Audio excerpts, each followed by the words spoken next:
इस वक्त हम लोग छपरा में जाकिर कुरैशी जिनकी मॉब लिंचिंग हुई है, उनके वालिद नन्ना कुरैशी साहब के घर पर हैं, उससे मुलाकात करने के लिए। और ये सुनकर बड़ा अफसोस भी हुआ और सदमा भी हुआ है कि पूरे बिहार में इस वक्त माइनॉरिटी के लोगों को कहीं न कहीं निशाना बनाया जा रहा है। मॉब लिंचिंग के जरिए से उस पर खौफ की एक नफसियात पैदा की जा रही है और पुलिस ने अब तक 4 आदमी को गिरफ्तार किया है, लेकिन जो और मॉब लिंचर्स हैं उनकी गिरफ्तारी अभी तक नहीं हो पाई है। दूसरी तरफ ये है कि यहाँ के एसडीओ के बारे में लोगों ने शिकायत की है कि गम और गुस्से की हालत में जिस तरह से बच्चा होता है तो माँ खिलौना फेंक देता है, तो इसका मतलब ये नहीं कि माँ उसका गला दबा दे।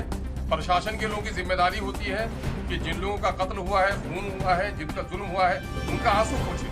ऐसे वक्त में गम और गुस्से में सड़कों पे टायर जलाना, ये तो राजनीतिक पार्टियों का तरीका रहा है, गम और गुस्सा इजहार करने का रहा है। उस पर आकर जिसने अभद्र गालियाँ उन्होंने दी हैं, एक अफसर के लिए, जैसा कि हम लोगों ने सुना है, एक अफसर के लिए कहीं से भी ये सेवा नहीं है कि आम लोगों को इस तरह अभद्र गालियाँ दें। और ये भी हम लोगों ने सुना है कि मरने के बाद भी लाश को इंजेक्शन देने की कोशिश की जा रही थी, जबकि उसकी रूह फना हो गई थी। इस मामले पर दबाने की कोशिश न की जाए।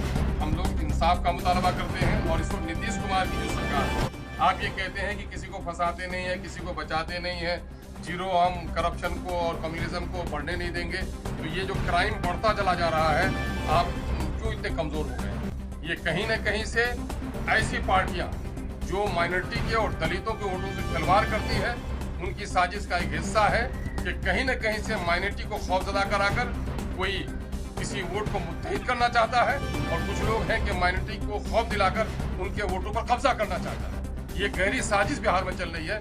इस साजिश का भी पर्दाफाश होना चाहिए और ऐसे लोगों के पीछे किन लोगों का हाथ है, उन तमाम तो लोगों की गिरफ्तारी होनी चाहिए। हम लोग इसका मुतालबा